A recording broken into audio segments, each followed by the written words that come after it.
endless cars of vitally needed coal are stalled by the Russian blockade of Berlin. But that is only part of the story.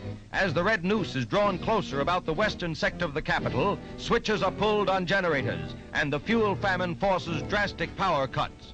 Berlin becomes a city of darkness as all ground communication is severed and industry comes to a standstill.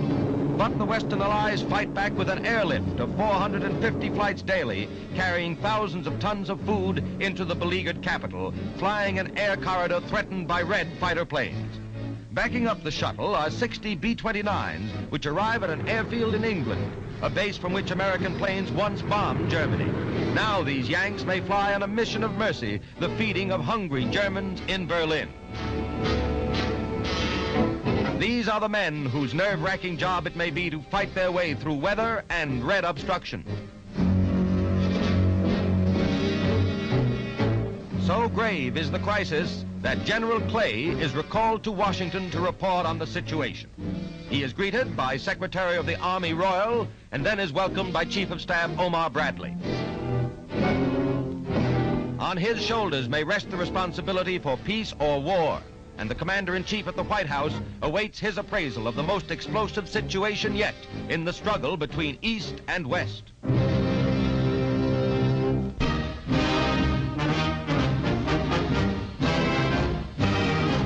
In the nation's capital, the draft is very much back in the news, and back with it, General Lewis B. Hershey, its former wartime boss.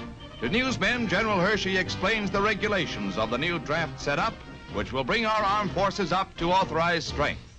The Congress has taken note of the fact that enough men could not be procured by voluntary means to fill the armed forces and pass the selective service law.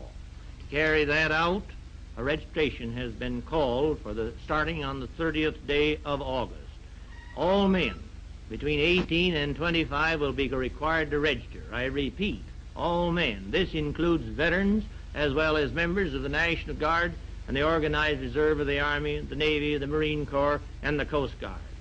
In conclusion, I want to again repeat that everyone must register. You may go to any local board anywhere, but be sure and remember to give your place of residence, because that will be the place to which your card will be sent.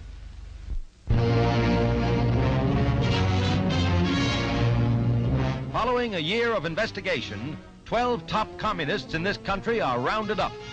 Eugene Dennis, William Foster are among those arrested, with Benjamin Davis in New York, accused of advocating the violent overthrow of the U.S. John Williamson, Henry Winston, and Jack Steckel are also members of the Red Hierarchy, indicted by a federal grand jury and held on bail pending trial. Communists and their sympathizers are screaming foul. That is their right, as is a fair trial. The very rights they allegedly want to overthrow protect them now as Americans. At the port of Izmir, 4 American submarines are officially turned over to the Turkish Navy. All veterans of Pacific fighting, the craft are gifts from America. Turkish sailors come aboard to take over after the transatlantic voyage. The subs will strengthen the Turkish fleet, uneasily eyeing Russia.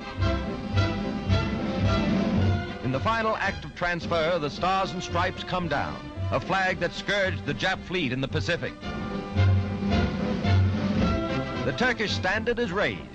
Turkey, steadfast in the face of threats to the Dardanelles, retains her position in the family of free nations against all pressure. American aid bolsters Turkey, and it comes in a moment of unrest in the Middle East as well as throughout Europe.